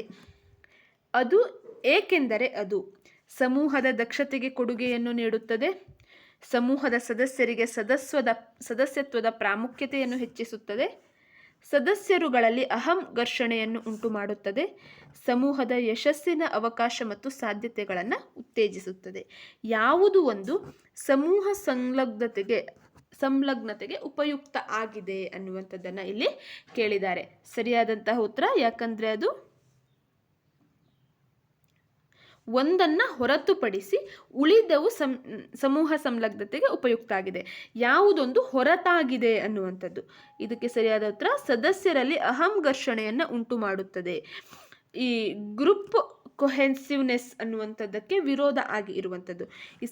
ಸದಸ್ಯರಿಗೆ ದಕ್ಷತೆ ಕೊಡುಗೆಯನ್ನು ನೀಡುತ್ತೆ, ಸದಸ್ಯದ ಪ್ರಾಮುಖ್ಯತೆಯನ್ನು ಹೆಚ್ಚಿಸುತ್ತೆ, ಯಶಸ್ಸಿನ ಅವಕಾಶವನ್ನು ಹೆಚ್ಚುತ್ತೆ. ಇವೆಲ್ಲವೂ ಸಹ ಅದಕ್ಕೆ ಉಪಯುಕ್ತ ಆಗಿರುವಂಥದ್ದು ಅಥವಾ ಅದನ್ನು ಪ್ಲಸ್ ಮಾಡುವಂಥದ್ದು, ಅದಕ್ಕೆ ಧನಾತ್ಮಕವಾದ ಅಂಶ. ಆದರೆ ಅಹಂ ಘರ್ಷಣೆಯನ್ನು ಉಂಟು ಮಾಡುತ್ತದೆ ಅನ್ನುವಂಥದ್ದು ನೆಗೆಟಿವ್ ಆದಂತಹ ಅಂಶ ಆಗಿರೋದ್ರಿಂದ ಅದನ್ನು ತೆಗೆದುಹಾಕಬೇಕಾಗುತ್ತೆ. ನೆಕ್ಸ್ಟ್ 114ನೇ ಪ್ರಶ್ನೆ. ಯಾವುದೇ ಬೌದ್ಧಿಕ ಕಾರ್ಯಕ್ಕೆ 3 ಮೂಲ ಆಯಾಮಗಳಿವೆ. ಅವುಗಳನ್ನು ಕಾರ್ಯಗಳು, ಉತ್ಪನ್ನಗಳು ಮತ್ತು ವಿಷಯ ವಸ್ತು ಎಂದು ಕರೆಯಲಾಗಿದೆ. ಈ ದೃಷ್ಟಿಯನ್ನು ಸೂಚಿಸಿದ ಮನೋವಿಜ್ಞಾನಿ ಯಾರು ಅನ್ನುವಂಥದ್ದು. 3 ಮೂಲ ಆಯಾಮಗಳು, ಅವುಗಳನ್ನು ಕಾರ್ಯ, ಉತ್ಪನ್ನ ಮತ್ತು ವಿಷಯ ವಸ್ತು. Option 1 Alfred ಬೀನೆ, L Thurston, Guilford ಮತ್ತು ಸಹ ಉದ್ಯೋಗಿಗಳು, ಡೇವಿಡ್ ವೆಸ್ಲರ್ ಅನ್ನುವಂಥದ್ದು. ಇಲ್ಲಿ ಸರಿಯಾದಂತಹ ಉತ್ತರ ಗಿಲ್ಫರ್ಡ್ ಮತ್ತು ಸಹ ಉದ್ಯೋಗಿಗಳು. ಅವರು ಈ ರೀತಿಯಾದಂತಹ ಒಂದು 3 ಆಯಾಮಗಳಿವೆ ಅನ್ನುವಂಥ ದೃಷ್ಟಿಕೋನವನ್ನು ಅವರು ತಿಳಿಸಿರುವಂಥದ್ದು. ಈ ರೀತಿಯಾಗಿ 3 ಆಯಾಮಗಳನ್ನು ಹೊಂದಿರುವಂಥದ್ದು ಒಂದು ಉತ್ಪನ್ನಗಳು, ಹಾಗೆ ಕಾರ್ಯಗಳು, ವಿಷಯ ವಸ್ತು ಅನ್ನುವಂಥದ್ದು. ನೆಕ್ಸ್ಟ್ 115ನೇ ಪ್ರಶ್ನೆ. ಶಿಕ್ಷಕರು ವಿದ್ಯಾರ್ಥಿಗಳ ಅವಧಾನವನ್ನು ತರಗತಿಯ ಅವಧಿ ಪೂರ್ಣ ಕಾಪಾಡಿಕೊಳ್ಳಲು ಈ ರೀತಿ ಪ್ರಯತ್ನಿಸಬಹುದು. ಉಪನ್ಯಾಸ ವಿಧಾನ ಬಳಸುವುದು, ಮೇಲ್ವಿಚಾರಣೆಯಲ್ಲಿ ಅಧ್ಯಯನ ಕೈಗೊಳ್ಳುವುದು, ಉದ್ದೀಪನಗಳನ್ನು ಸೂಕ್ತವಾಗಿ ವ್ಯತ್ಯಾಸ ಮಾಡುವುದು, ಮೇಲಿನ ಎಲ್ಲವನ್ನೂ ಬಳಸುವಂಥದ್ದು. ಶಿಕ್ಷಕರಾದಂಥವರು ಅವಧಾನವನ್ನು, ವಿದ್ಯಾರ್ಥಿಗಳ ಕಾನ್ಸಂಟ್ರೇಟ್ಗಳನ್ನು ತನ್ನ ಅವಧಿ ಪೂರ್ಣ, ತಾನು ಕಲಿಸುವಂತಹ ಅವಧಿಯ ಪೂರ್ಣವಾಗಿ ಕಾಪಾಡಿಕೊಳ್ಬೇಕು ಅಂತಂದರೆ ಅವರು ಏನನ್ನು ಮಾಡಬೇಕು? ಸರಿಯಾದಂತಹ ಉತ್ತರ ಉದ್ದೀಪನವನ್ನು ಸೂಕ್ತವಾಗಿ ವ್ಯತ್ಯಾಸ ಮಾಡುವಂಥದ್ದು. ಯಾವ ಸಂದರ್ಭದಲ್ಲಿ ಯಾವ ಉದ್ದೀಪನವನ್ನು ಬಳಸಬೇಕು, ಅಥವಾ ಅವರು ಮಾತನಾಡ್ತಾ ಇದ್ದಾರೆ ಅಂದರೆ ಧ್ವನಿಯಲ್ಲಿ ಏರಿಳಿತವನ್ನು ಮಾಡುವಂಥದ್ದು, ಅಥವಾ ಕತೆಗಳನ್ನು ಹೇಳುವುದರ ಮೂಲಕ ಅವಧಾನವನ್ನು ಗ್ರಹಿಸುವಂಥದ್ದು, ಅಥವಾ ಬೇರೆ ಆ್ಯಕ್ಟಿವಿಟೀಸ್ಗಳನ್ನು ಮಾಡುವುದರ ಮೂಲಕ, ಉದ್ದೀಪನಗಳನ್ನು ವ್ಯತ್ಯಾಸ ಮಾಡುವುದರ ಮೂಲಕ ಅಥವಾ ಬದಲಾಯಿಸುವುದರ ಮೂಲಕ ಒಂದು ತರಗತಿಯ ಅವಧಿಯ ಪೂರ್ಣ ಅವರ ಅವಧಾನವನ್ನು ಕಾಪಾಡಿಕೊಳ್ಬಹುದಾಗಿದೆ. ನೆಕ್ಸ್ಟ್ 116ನೇ ಪ್ರಶ್ನೆ. ಧನಾತ್ಮಕ ಪುನರ್ಬಲನವು ಇದನ್ನು ಒಳಗೊಳ್ಳುತ್ತದೆ. ಧನಾತ್ಮಕ ಪುನರ್ಬಲನ, ಪಾಸಿಟಿವ್ ಫೀಡ್ಬ್ಯಾಕ್ ಅನ್ನುವಂಥದ್ದು ಯಾವುದನ್ನು ಒಳಗೊಳ್ಳುತ್ತೆ? ಹಿತಕರವಾದ ಉದ್ದೀಪನವನ್ನು ನೀಡಿದಾಗ ಅಪೇಕ್ಷಿತ ವರ್ತನೆಯ ಸಾಧ್ಯತೆಯು ಹೆಚ್ಚುವುದು. ಹಿತಕರವಾದ ಉದ್ದೀಪನವನ್ನು ಹಿಂತೆಗೆದುಕೊಂಡಾಗ ಅಪೇಕ್ಷಿತ ವರ್ತನೆಯ ಸಾಧ್ಯತೆಯು ಹೆಚ್ಚುವುದು. ಹಿತಕರವಾದ ಉದ್ದೀಪನವನ್ನು ನೀಡಿದಾಗ ಅನಪೇಕ್ಷಿತ ವರ್ತನೆಯ ಸಾಧ್ಯತೆಯನ್ನು ಕಡಿಮೆ ಮಾಡುವುದು. ಹಾಗೆ ಹಿತಕರವಾದ ಉದ್ದೀಪನವನ್ನು ಹಿಂತೆಗೆದುಕೊಂಡಾಗ ಅನಪೇಕ್ಷಿತ ವರ್ಧನೆಯ ಸಾಧ್ಯತೆಯನ್ನು ಕಡಿಮೆ ಮಾಡುವುದು. ಧನಾತ್ಮಕ ಪುನರ್ಬಲನ ಹೇಳುವಂಥದ್ದು ಯಾವುದನ್ನು ಒಳಗೊಂಡಿದೆ ಅನ್ನೋದನ್ನು, ಯಾವುದು ಹೆಚ್ಚು ಪರಿಣಾಮಕಾರಿಯಾಗಿದೆ. ಸರಿಯಾದ ಉತ್ತರ ಅಲ್ಲಿ ಆಪ್ಷನ್ 2, ಹಿತಕರವಾದ ಉದ್ದೀಪನವನ್ನು ಹಿಂತೆಗೆದುಕೊಂಡಾಗ ಅಪೇಕ್ಷಿತ ವರ್ತನೆಯ ಸಾಧ್ಯತೆ ಹೆಚ್ಚಾಗುತ್ತೆ. ಉದ್ದೀಪನ ಕೊಡ್ತಾ ಇರುವಂಥದ್ದು ಹಿತ ಆಗಿದೆ ಅನ್ನುವಂಥ ಸಂದರ್ಭದಲ್ಲಿ ಮಾಡುವಂತಹ ಕೆಲಸದಲ್ಲಿ ಏನಾದರೂ ತಪ್ಪಾಯಿತು ಅಂದಾಗ ಆ ಉದ್ದೀಪನವನ್ನು ವಾಪಸ್ ತೆಗೆದುಕೊಳ್ಳುವಂಥದ್ದು. ಇದರಿಂದ ಏನಾಗುತ್ತೆ, ಉದ್ದೀಪನ ಕಡಿಮೆ ಆಗ್ತಾ ಇದೆ ಅನ್ನುವಂತಹ ಉದ್ದೇಶದಿಂದ ಅಪೇಕ್ಷಿತ ವರ್ತನೆಯನ್ನು ಹೆಚ್ಚು ಮಾಡ್ತಾರೆ. ಇದು ಒಂದು ಧನಾತ್ಮಕ ಪುನರ್ಬಲನ ಇದನ್ನು ಒಳಗೊಂಡಿದೆ ಅಂತ ಹೇಳ್ಬೋದಾಗಿದೆ. ಸೊ ಇಲ್ಲಿ ಸರಿಯಾದ ಉತ್ತರ ಆಪ್ಷನ್ 2 ಆಗುತ್ತೆ. ನೆಕ್ಸ್ಟ್ 117ನೇ ಪ್ರಶ್ನೆ. ವಿದ್ಯಾರ್ಥಿಯ ಕಲಿಕೆಯ ಮೇಲೆ ಬಹುಮಾನ ಮತ್ತು ಶಿಕ್ಷೆಯ ಪ್ರಭಾವವನ್ನು ಅಧ್ಯಯನ ಮಾಡಲು ಒಂದು ಪ್ರಯೋಗವನ್ನು ಕೈಗೊಳ್ಳಲಾಯಿತು. ಇಲ್ಲಿ ಬಹುಮಾನ ಶಿಕ್ಷೆ ಎಂಬ ಅಂಶವು ಮಧ್ಯ ಪ್ರವೇಶಿಸುವ ಚರಾಂಶ, ಪರತಂತ್ರ ಚರಾಂಶ, ಸ್ವತಂತ್ರ ಚರಾಂಶ, ಭಿನ್ನ ಮಾದರಿಯ ಚರಾಂಶ ಯಾವುದಾಗತ್ತೆ ಅನ್ನುವಂಥದ್ದು. ಇಲ್ಲಿ ಪರತಂತ್ರ ಸ್ವತಂತ್ರ ಚರಾಂಶ ಅನ್ನುವಂಥದ್ದು ಈ ಸೈಕಾಲಜಿಯ ಒಂದು ಸಿದ್ಧಾಂತಗಳ ಮೇಲೆ ಇರುವಂಥದ್ದು. ಅವಲೋಕನ ವಿಧಾನ, ಪ್ರಯೋಗ ವಿಧಾನಗಳ ಮೇಲೆ ಏನು ಅಂತರಾವಲೋಕನ, ಅವಲೋಕನ, ವೀಕ್ಷಣ, ಪ್ರಾಯೋಗಿಕ ವಿಧಾನಗಳಿದೆ. ಅದರಲ್ಲಿ ಪ್ರಾಯೋಗಿಕ ವಿಧಾನಕ್ಕೆ ಸಂಬಂಧಪಟ್ಟಿರುವಂಥದ್ದು. ಅದಕ್ಕೆ ಸಂಬಂಧಪಟ್ಟಾಗೆ ಸ್ವತಂತ್ರ, ಪರತಂತ್ರ ಚಲಕಗಳಿರ್ತವೆ ಅಂತ ಪ್ರೀವಿಯಸ್ ವಿಡಿಯೋಸ್ಗಳಲ್ಲಿ ನಾನು ಭಾಳಷ್ಟು ಬಾರಿ ಹೇಳಿದ್ದೆ. ಹಾಗೆ ಇದು ಇರುವಂಥದ್ದು ಇಲ್ಲಿ A = B+8 ಅಂತ ಇದ್ದಾಗ ಈ A ಅನ್ನೋದರ ಉತ್ತರ ಬರಬೇಕು ಅಂದರೆ ಬಿ ಯಲ್ಲಿ ಉಂಟಾದ ಬದಲಾವಣೆಗಳಿಂದ ಆಗುತ್ತೆ. ಎ ಯಲ್ಲಿ 6 ಉತ್ತರವನ್ನು ಬರಬೇಕು ಅಂದರೆ ಎ ಯಲ್ಲಿ 10 ಉತ್ತರ ಬರಬೇಕು ಅಂದರೆ ಬಿ ಯಲ್ಲಿ 2 ಸೇರಿಸಬೇಕು. ಹಾಗೆ 12 ಬರಬೇಕು ಅಂದರೆ 4 ಸೇರಿಸಬೇಕು. ಈ 4 ಬದಲಾವಣೆ ಆಗೋದ್ರಿಂದ ಇಲ್ಲಿ 12ರಲ್ಲಿ ಬದಲಾವಣೆ ಆಗ್ತಾ ಇದೆ. ಹಾಗಾಗಿ ಇಲ್ಲಿ ಏನಾಗುತ್ತೆ, ಕ್ವಶನನ್ನು ಏನು ಕೇಳಿದ್ದಾರೆ, ಕಲಿಕೆಯ ಮೇಲೆ ಬಹುಮಾನ ಮತ್ತು ಶಿಕ್ಷೆಯ ಪ್ರಭಾವ. ಕಲಿಕೆ = ಬಹುಮಾನ ಏನಾಗುತ್ತೆ, ಕಲಿಕೆ ಅಧಿಕ ಆಗ್ಬೋದು. ಕಲಿಕೆ = ಶಿಕ್ಷೆ, ಕಲಿಕೆ ಕಡಿಮೆ ಆಗ್ಬೋದು. ಅಂದರೆ ಇಲ್ಲಿ ಕಲಿಕೆಯ ಮೇಲೆ ಶಿಕ್ಷೆ ಮತ್ತು ಬಹುಮಾನ, ಕಲಿಕೆ ಹೆಚ್ಚಾಗಬೇಕು ಅಂದರೆ ಬಹುಮಾನವನ್ನು ಕೊಡಬೇಕು, ಕಲಿಕೆ ಕಡಿಮೆ ಆಗಬೇಕು ಅಂದರೆ ಶಿಕ್ಷೆಯನ್ನು ಕೊಡಬೇಕು. ಕಲಿಕೆ ಅನ್ನುವಂಥದ್ದು ಶಿಕ್ಷೆ ಮತ್ತು ಬಹುಮಾನಗಳ ಮೇಲೆ ನಿಯಂತ್ರಣ ಆಗುತ್ತೆ. ಹಾಗಾಗಿ ಇಲ್ಲಿ ಶಿಕ್ಷೆ ಮತ್ತು ಬಹುಮಾನ ಅನ್ನುವಂಥದ್ದು ಸ್ವತಂತ್ರ ಚರಾಂಶ ಆಗಿರುವಂಥದ್ದು. ಈ ಸ್ವತಂತ್ರ ಚರಾಂಶದಲ್ಲಿ ಉಂಟಾಗುವ ಬದಲಾವಣೆಯಿಂದ ಕಲಿಕೆ ಅನ್ನುವ ಪರತಂತ್ರ ಚರಾಂಶದ ಮೇಲೆ ಬದಲಾವಣೆ ಆಗುತ್ತೆ. ನೆಕ್ಸ್ಟ್ 118ನೇ ಪ್ರಶ್ನೆ.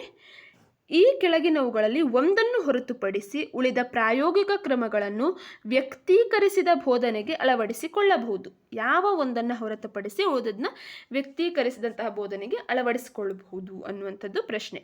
ತರಗತಿಯ ವಿದ್ಯಾರ್ಥಿಗಳ ಸಂಖ್ಯೆ ಎಷ್ಟು ಕಡಿಮೆ ಸಾಧ್ಯವೋ ಅಷ್ಟಕ್ಕೆ ಇಳಿಸಬೇಕು. ವಿವಿಧ ರೀತಿಯ ನಿಯೋಜಿತ ಕಾರ್ಯಗಳನ್ನು ವಿದ್ಯಾರ್ಥಿಗಳಿಗೆ ನೀಡಬೇಕು. ಉಪನ್ಯಾಸ ವಿಧಾನವನ್ನು ಬಳಸಬಹುದು. ವಿಶೇಷ ಬೋಧನೆ ಮತ್ತು ಮಾರ್ಗದರ್ಶನವನ್ನು ಒದಗಿಸಬೇಕು. ಯಾವ ಒಂದನ್ನು ಹೊರತುಪಡಿಸಿ ಉಳಿದಿದ್ದನ್ನು ಪ್ರಾಯೋಗಿಕ ಕ್ರಮಗಳನ್ನು ಒಳಪಡಿಸ್ಬೋದು ಅಂತ. ಇಲ್ಲಿ ಯಾವುದನ್ನು ಹೊರತುಪಡಿಸ್ಬೋದು? ಆಪ್ಷನ್ 3, ಉಪನ್ಯಾಸ ವಿಧಾನವನ್ನು ಬಳಸುವಂಥದ್ದನ್ನು ಹೊರತುಪಡಿಸಿ ಉಳಿದೆಲ್ಲವನ್ನೂ ಸಹ ಉಳಿದೆಲ್ಲ ಪ್ರಾಯೋಗಿಕ ಕ್ರಮಗಳನ್ನು ವ್ಯಕ್ತೀಕರಿಸಿದ ಬೋಧನೆಗೆ ನಾವು ಅಳವಡಿಸ್ಬೋದಾಗಿದೆ. ನೆಕ್ಸ್ಟ್ 119ನೇ ಪ್ರಶ್ನೆ. ವಸ್ತುವಿನ ಸಮಗ್ರಾಕೃತಿ ನೋಟವನ್ನು ಒಂದುಗೂಡಿ ಗುಂಪಾಗುವಿಕೆ ಆಧಾರದ ಮೇಲೆ ಪಡೆಯಬಹುದು. ಈ ಕೆಳಗಿನ ನೀಡಿರುವುದರಲ್ಲಿ ಒಂದನ್ನು ಹೊರತುಪಡಿಸಿ ಉಳಿದವು ಗುಂಪುಗೂಡಿಸಲು ಸಹಾಯ ಮಾಡುವವು. ವಸ್ತುವಿನ ಸಮಗ್ರಾಕೃತಿ ನೋಟವನ್ನು ಒಂದುಗೂಡಿ ಗುಂಪಾಗುವಿಕೆಯ ಆಧಾರದ ಮೇಲೆ ಪಡೆಯಬಹುದು. ಯಾವುದನ್ನು ಹೊರತುಪಡಿಸಿ ಉಳಿದ 3 ಸಹಾಯ ಮಾಡುತ್ತೆ? ಸಾಮೀಪ್ಯತೆ, ಸಾಮ್ಯತೆ, ತೀವ್ರತೆ, ಸರಳತೆ. ಇಲ್ಲಿ ಸರಿಯಾದಂತಹ ಉತ್ತರ ತೀವ್ರತೆ ಅನ್ನುವಂಥದ್ದು ಗುಂಪುಗೂಡಿಸಲಿಕ್ಕೆ ಸಹಾಯ ಮಾಡದೇ ಇರುವಂಥದ್ದು. ಸಾಮೀಪ್ಯತೆ ಹತ್ತಿರ ಇರುವಂಥದ್ದು ಗುಂಪಾಗುತ್ತೆ, ಸಾಮ್ಯತೆ ಇರುವಂಥದ್ದು ಗುಂಪಾಗುತ್ತೆ, ಸರಳತೆ ಇರುವಂಥದ್ದು ಗುಂಪಾಗುತ್ತೆ. ಆದರೆ ತೀವ್ರತರ ಆಗಿ ಇರುವಂಥದ್ದು ಗುಂಪಾಗಲಿಕ್ಕೆ ಸಾಧ್ಯ ಇಲ್ಲ. ಅದಕ್ಕಾಗಿ ಆಪ್ಷನ್ 3 ಇಲ್ಲಿ ಸರಿಯಾದಂತಹ ಉತ್ತರ ಆಗುತ್ತೆ. ನೆಕ್ಸ್ಟ್ 120ನೇ ಪ್ರಶ್ನೆ. ಅಂತರ್ಮುಖಿ ಮತ್ತು ಬಹಿರ್ಮುಖಿ ಆಯಾಮದ ವ್ಯಕ್ತಿತ್ವದ ವಿಚಾರವನ್ನು ಕೊಟ್ಟವರು. Adler, Eysenck, Cattell, Allport. ಸರಿಯಾದ ಉತ್ತರ ಐಸೆಂಕ್ ಅವರು ಕೊಟ್ಟಿರುವಂಥದ್ದು. ಅಂತರ್ಮುಖಿ ಮತ್ತು ಬಹಿರ್ಮುಖಿಯ ವ್ಯಕ್ತಿತ್ವ. ಅಂತರ್ಮುಖಿ ಅಂದರೆ ಯಾರ ಜೊತೆಗೂ ಅಷ್ಟಾಗಿ ಸೇರದೆ ಯಾವಾಗಲೂ ಒಂಟಿಯಾಗಿ ಇರಲಿಕ್ಕೆ ಬಯಸುವಂಥವರು. ಬಹಿರ್ಮುಖಿ ಅಂದರೆ ಎಲ್ಲರ ಜೊತೆ ಬಹಳಷ್ಟು ಸೇರ್ಕೊಂಡು ಇರುವಂತಹ ವ್ಯಕ್ತಿತ್ವ ಅನ್ನುವಂಥದ್ದು. ಇವೆಲ್ಲವೂ ಸಹ ಡೈರೆಕ್ಟಾಗಿ ಕೇಳುವಂತಹ ಪ್ರಶ್ನೆಗಳು. ಈ ಸೈಕಾಲಜಿಯಲ್ಲಿ ಬರುವಂತಹ ಒಂದಿಷ್ಟು ಈ ಮನೋವಿಜ್ಞಾನಿಗಳನ್ನು ಅವರು ಕಂಡುಹಿಡಿದಂತಹ ಪಂಥಗಳಾಗಿರ್ಬೋದು, ವಿಧಾನಗಳಾಗಿರ್ಬೋದು, ಸಿದ್ಧಾಂತಗಳಾಗಿರ್ಬೋದು ಅಥವಾ ಪರೀಕ್ಷೆಗಳಾಗಿರ್ಬೋದು, ಅವುಗಳನ್ನೆಲ್ಲವನ್ನೂ ಒಂದು ಕಡೆ ನೋಟ್ ಮಾಡಿ ಇಟ್ಕೊಂಡು ಪ್ರತಿದಿನ ಅವುಗಳನ್ನು ರಿವಿಷನ್ ಮಾಡ್ತಾ ಇರೋದ್ರಿಂದ ಈ ರೀತಿಯಾದಂತಹ ಡೈರೆಕ್ಟ್ ಕ್ವಶನ್ಗಳಿಗೆ ಈಸಿಯಾಗಿ ಉತ್ತರವನ್ನು ಕಂಡುಹಿಡ್ಕೊಳ್ಬೋದು. ನೆಕ್ಸ್ಟ್ 121ನೇ ಪ್ರಶ್ನೆ. ತಮ್ಮ ಭಾವನೆಗಳ, ಸಾಮರ್ಥ್ಯಗಳ ಮತ್ತು ದೌರ್ಬಲ್ಯಗಳ ಅರಿವು ಹೊಂದಿರುವುದು. ಭೂತ ಅಥವಾ ಭವಿಷ್ಯತ್ ಕಾಲದಲ್ಲಿ ಇರದೆ ವರ್ತಮಾನ ಕಾಲದಲ್ಲಿ ಇರುವುದು. ಒಂದು, ಶ್ರೇಷ್ಠ ಚಿಂತಕರಲ್ಲಿ, ಪ್ರತಿಭಾ ಸಂಪನ್ನರಲ್ಲಿ, ಸೃಜನಶೀಲರಲ್ಲಿ, ಮಾನಸಿಕವಾಗಿ ಆರೋಗ್ಯವಾಗಿ ಇರುವವರಲ್ಲಿ. ತಮ್ಮ ಭಾವನೆಗಳನ್ನು, ತಮ್ಮ ಸಾಮರ್ಥ್ಯಗಳನ್ನು, ತಮ್ಮ ದೌರ್ಬಲ್ಯಗಳದ ಅವೆಲ್ಲರ ಜ್ಞಾನ ಅವರಿಗೆ ಇರುವಂಥದ್ದು. ಅಥವಾ ಭೂತ ಮತ್ತು ಭವಿಷ್ಯತ್ ಕಾಲಗಳ ಬಗ್ಗೆ ಯೋಚನೆ ಮಾಡದೆ ಪ್ರಸ್ತುತವಾಗಿರುವಂಥದ್ದು. ಮುಂದೇನಾಗುತ್ತೋ ಅಂತಲೂ ಯೋಚನೆ ಮಾಡದೆ, ಹಿಂದಾಗಿರೋದ್ರ ಬಗ್ಗೆನೂ ಕೊರಗ್ತಾ ಇರೋದೆ, ಪ್ರಸ್ತುತವಾಗಿ ನಾವೀಗ ಹೇಗಿದ್ದೀವೋ ಅದನ್ನು ಇಷ್ಟಪಟ್ಟು ಇರುವಂಥವರನ್ನು ಏನಂತ ಕರೀತಾರೆ? ಮಾನಸಿಕವಾಗಿ ಆರೋಗ್ಯವಂತರಾಗಿರುವಂಥವರು ಅಂತ ಹೇಳಿ ಕರೆಯುವಂಥದ್ದು. ಆಪ್ಷನ್ 4 ಸರಿಯಾದ ಉತ್ತರ ಆಗಿದೆ. ನೆಕ್ಸ್ಟ್ 122ನೇ ಪ್ರಶ್ನೆ. ಇಲ್ಲಿ ಗೋಲ್ 1, ಗೋಲ್ 2, ಇಲ್ಲಿ ಪರ್ಸನ್ ಇದ್ದಾನೆ. ಗೋಲ್ 1 ಪ್ಲಸ್ ಇದೆ, ಗೋಲ್ 2 ಪ್ಲಸ್ ಇದೆ. ಈ ಮೇಲಿನ ಚಿತ್ರವು ಪ್ರತಿನಿಧಿಸುವ ಘರ್ಷಣೆ ಯಾವುದು? ಆಗಮ ಆಗಮ ಘರ್ಷಣೆ, ಆಗಮ ಅಪಗಮ ಘರ್ಷಣೆ, ಅಪಗಮ ಅಪಗಮ ಘರ್ಷಣೆ, ದ್ವಿಗುಣ ಆಗಮ ಅಪಗಮ ಘರ್ಷಣೆ ಅನ್ನುವಂಥದ್ದು. ಯಾವ ಘರ್ಷಣೆಯನ್ನು ಇದು ತಿಳಿಸುತ್ತೆ? ಇಲ್ಲಿ ಘರ್ಷಣೆ ಯಾವ ರೀತಿಯಾಗಿ ಆಗುತ್ತೆ? ನಮ್ಮಲ್ಲಿ ದ್ವಂದ್ವಗಳು ಹೇಗೆ ಉಂಟಾಗುತ್ತೆ ಅಂದರೆ, ಎರಡು ಗುರಿಗಳಲ್ಲಿ ಆಯ್ಕೆ ಮಾಡಿಕೊಳ್ಳಲು ಉಂಟಾಗುವಂತಹ ತೊಂದರೆಯಿಂದ ಆಗುವಂಥದ್ದು. ಇಲ್ಲೇನಾಗಿದೆ? ಎರಡೂ ಗುರಿಗಳು ಸಹ ಧನಾತ್ಮಕವಾಗೇ ಇದೆ, ಆದರೆ ಯಾವುದನ್ನು ಆಯ್ಕೆ ಮಾಡಬೇಕು ಅನ್ನುವಂಥದ್ದು ಆ ಪರ್ಸನ್ಗೆ ಗೊತ್ತಾಗ್ತಾ ಇಲ್ಲ. ಇದನ್ನು ಏನಂತ ಕರೀತಾರೆ? ಆಗಮ ಆಗಮ ಘರ್ಷಣೆ ಅಂತ ಹೇಳಿ ಕರೆಯುವಂಥದ್ದು. ಸೊ ಆಪ್ಷನ್ 1 ಇಲ್ಲಿ ಸರಿಯಾದ ಉತ್ತರ. ಹಾಗೆ ಎರಡೂ ಸಹ ನೆಗೆಟಿವ್ ಆದಂತಹ ಪ್ರಭಾವವನ್ನು ಬೀರ್ತಾ ಇದೆ, ಆದರೆ ಎರಡರಲ್ಲಿ ಒಂದನ್ನು ಆಯ್ಕೆ ಮಾಡಿಕೊಳ್ಳೇಬೇಕು ಅನ್ನುವಂಥದ್ದಿದೆ. ಆಗಿದ್ರೆ ಅದು ಅಪಗಮ ಆಗುತ್ತೆ. ಹಾಗೆ ಆಗಮ ಅಪಗಮ ಅಂದರೆ ಒಂದರಲ್ಲಿ ಪಾಸಿಟಿವ್ ಹೆಚ್ಚಿದೆ, ಒಂದರಲ್ಲಿ ನೆಗೆಟಿವ್ ಹೆಚ್ಚಿದೆ, ಆದರೆ ನೆಗೆಟಿವ್ ಇರುವಂಥದ್ದನ್ನು ಆಯ್ಕೆ ಮಾಡಿಕೊಳ್ಳುವಂತಹ ಅನಿವಾರ್ಯ ಪರಿಸ್ಥಿತಿಯಲ್ಲಿ ಆ ಪರ್ಸನ್ ಇದ್ದಾನೆ ಅಂತಾದಾಗ ಉಂಟಾಗುವಂತಹ ಒಂದು ಘರ್ಷಣೆ ಇದೆಯಲ್ಲ, ಅದನ್ನು ಆಗಮ ಅಪಗಮ ಘರ್ಷಣೆ ಅಂತ ಹೇಳಿ ಕರೆಯುವಂಥದ್ದು. ನೆಕ್ಸ್ಟ್ 123ನೇ ಪ್ರಶ್ನೆ. ಶಿಕ್ಷಕರು ವಿದ್ಯಾರ್ಥಿಯನ್ನು ಸ್ವಲ್ಪ ಸಮಯ ವೀಕ್ಷಿಸಿ ಈ ರೀತಿ ಅರ್ಥೈಸಿದ್ದಾರೆ. ಅವಳು ತನ್ನ ಸೃಜನಶೀಲ ಸಾಮರ್ಥ್ಯವನ್ನು ಪ್ರತಿಬಿಂಬಿಸುತ್ತಾ ಪದ್ಯ ಬರೆಯುವುದರಲ್ಲಿ ಆನಂದಿಸುತ್ತಿದ್ದಾಳೆ. ಅವಳು ಕಲ್ಪನಾಜೀವಿ ಮತ್ತು ಭಾಷೆಯ ಮೇಲೆ ಹಿಡಿತ ಹೊಂದಿದ್ದಾಳೆ, ಆದರೆ ತರಗತಿಯ ಮುಂದೆ ಓದಲು ನಾಚಿಕೆ ಮತ್ತು ಅಂಜಿಕೆಯನ್ನು ತೋರುತ್ತಿದ್ದಾಳೆ. ಇದು ಈ ಕೆಳಗಿನ ಒಂದಕ್ಕೆ ಉದಾಹರಣೆ: ದರ್ಜಾ ಮಾಪನಿ, ಘಟನಾವಳಿಗಳ ದಾಖಲೆ, ದಿನಚರಿ ಬರಹ, ರೂಬ್ರಿಕ್ಸ್ ಅನ್ನುವಂಥದ್ದು. ಇಲ್ಲಿ ಸರಿಯಾದಂತಹ ಉತ್ತರ ಘಟನಾವಳಿಗಳ ದಾಖಲೆಯಾಗಿದೆ. ಇಲ್ಲಿ ಏನು ಕೇಳಿದ್ದಾರೆ? ಶಿಕ್ಷಕರು ಆ ವಿದ್ಯಾರ್ಥಿಯನ್ನು ವೀಕ್ಷಣೆಯನ್ನು ಮಾಡಿದ್ದಾರೆ. ಅವಳು ಹೇಗಿದ್ದಾಳೆ ಅನ್ನುವಂಥದ್ದನ್ನು ಅವರು ಅರ್ಥೈಸ್ಕೊಂಡಿದ್ದಾರೆ. ತನ್ನ ಸೃಜನಶೀಲ ಸಾಮರ್ಥ್ಯದಿಂದ ಅವಳು ಯಾವುದೋ ಒಂದು ಪದ್ಯವನ್ನು ಬರಿತಾ ಇದ್ದಾಳೆ, ಅದನ್ನ ಒಂದು ಕಲ್ಪನೆಯನ್ನು ಮಾಡಿಕೊಂಡು ಭಾಷೆಯನ್ನು ಜೋಡಿಸಿ ಬಾರ್ತಾ ಇದ್ದಾಳೆ. ಆದರೆ ಜನರ ಮುಂದೆ ಅಥವಾ ತರಗತಿಯ ಮುಂದೆ ಅದನ್ನು ಓದಲಿಕ್ಕೆ ಅವಳು ಏನು ಮಾಡ್ತಾ ಇದ್ದಾಳೆ? ನಾಚಿಕೆ ಪಡ್ತಾ ಇದ್ದಾಳೆ. ಇದನ್ನು ಘಟನಾವಳಿಗಳ ಮೂಲಕ ಕಂಡುಹಿಡ್ಕೊಂಡಿರುವಂಥದ್ದು. ನೆಕ್ಸ್ಟ್ 124ನೇ ಪ್ರಶ್ನೆ. ಮಗುವಿನ ಸ್ವತಂತ್ರ ಕಾರ್ಯಾಚರಣೆಯ ಮಟ್ಟ ಮತ್ತು ಅವಳ ಸಹಕಾರದೊಂದಿಗಿನ ಕಾರ್ಯಾಚರಣೆಯ ಮಟ್ಟದ ನಡುವಿನ ಕ್ಷೇತ್ರವನ್ನು ಹೀಗೆನ್ನುತ್ತಾರೆ. ಇಲ್ಲಿ ಲೆಕ್ಕ ಹಾಕಿದ ಅಭಿವೃದ್ಧಿ ವಲಯ, ಸಮೀಪದ ಅಭಿವೃದ್ಧಿ ವಲಯ, ವಾಸ್ತವದ ಅಭಿವೃದ್ಧಿ ಪ್ರಮಾಣ, ಪ್ರಾಯಶಃ ಅಭಿವೃದ್ಧಿ ಮಟ್ಟ. ಇದು ZPD ಅಂಥೇಳಿ ಕರೆಯುವಂಥದ್ದು, ಝೋನ್ ಆಫ್ ಪ್ರಾಕ್ಸಿಮಲ್ ಡೆವಲಪ್ಮೆಂಟ್ ಅನ್ನುವಂಥದ್ದು. ಇಲ್ಲಿ ಒಂದು ದೊಡ್ಡ ವೃತ್ತ, ಚಿಕ್ಕ ವೃತ್ತ, ಹಾಗೆ ಇಲ್ಲಿ ಮಧ್ಯದಲ್ಲಿ ಮಗು ಇದೆ. ಇದು ಮಗುವಿಗೆ, ಚಿಕ್ಕದರಲ್ಲಿ ಇರುವಂಥದ್ದು ಮಗುವಿಗೆ ತಿಳಿದಿರುವಂಥದ್ದು. ಎರಡನೇ ಸರ್ಕಲ್ ಏನಿದೆ ಅದು ಮಗುವಿಗೆ ತಿಳಿಯಬೇಕಾದಂಥದ್ದು. ಹಾಗೆ ಮೂರನೇ ಸರ್ಕಲ್ ಏನಿದೆ ಇದು ಮಗುವಿಗೆ ಅವಶ್ಯಕತೆ ಇಲ್ಲದೆ ಇರುವಂಥದ್ದು. ಈ ಎರಡನೇ ಸರ್ಕಲ್ನ ಒಳಗೆ ಬರುವಂಥದ್ದನ್ನು ನಾವು ZPD ಅಂತ ಹೇಳಿ ಕರಿತೇವೆ. ಮಗುವಿಗೆ ಅದನ್ನು ತಿಳಿದುಕೊಳ್ಳುವಂತಹ ಅವಶ್ಯಕತೆ ಇದೆ, ಆದರೆ ಸ್ವಂತ ಮಗು ಅದನ್ನು ತಿಳಿದುಕೊಳ್ಳಿಕ್ಕೆ ಸಾಧ್ಯ ಆಗ್ತಾ ಇಲ್ಲ. ಆಗ ಆ ಮಗುವಿಗೆ ಒಂದು ಸಹಾಯವನ್ನು ಮಾಡ್ತಾರೆ. ಆ ಸಹಾಯವನ್ನೇ ನಾವು ಸ್ಕ್ಯಾಫೋಲ್ಡಿಂಗ್ ಅಂತ ಏನು ಕರಿತೇವೆ. ಆ ಒಂದು ಮಟ್ಟವನ್ನು ಕ್ಷೇತ್ರವನ್ನು ಏನಂತ ಕರಿತೇವೆ, ಸಮೀಪದ ಅಭಿವೃದ್ಧಿ ವಲಯ, ಝೋನ್ ಆಫ್ ಪ್ರಾಕ್ಸಿಮಲ್ ಡೆವಲಪ್ಮೆಂಟ್ ಅಂತ ಹೇಳಿ ಅದನ್ನು ಕರೆಯುವಂಥದ್ದು. ಆಪ್ಷನ್ 2 ಸರಿಯಾದ ಉತ್ತರ ಆಗಿದೆ. ನೆಕ್ಸ್ಟ್ 125ನೇ ಪ್ರಶ್ನೆ. ಮಕ್ಕಳ ಪ್ರಶ್ನೆಗಳು ಅವರ ಮನಸ್ಸಿನ ಗವಾಕ್ಷಿಗಳು. ಆದ್ದರಿಂದ ಶಿಕ್ಷಕರು ಮತ್ತು ಹೆತ್ತವರು ಒಂದನ್ನು ಹೊರತುಪಡಿಸಿ ಈ ಕೆಳಗಿನ ನಿಹಿತಾರ್ಥವನ್ನು ಪರಿಗಣಿಸಬೇಕು. ಮಕ್ಕಳ ಪ್ರಶ್ನೆಗಳು ಅವರ ಮನಸ್ಸಿನ ಗವಾಕ್ಷಿಗಳು. ಅವರ ಮನಸ್ಸಿನಲ್ಲಿ ಏನು ಬರುತ್ತೋ ಅದನ್ನು ಪ್ರಶ್ನೆಗಳ ರೂಪದಲ್ಲಿ ಕೇಳ್ತಾರೆ.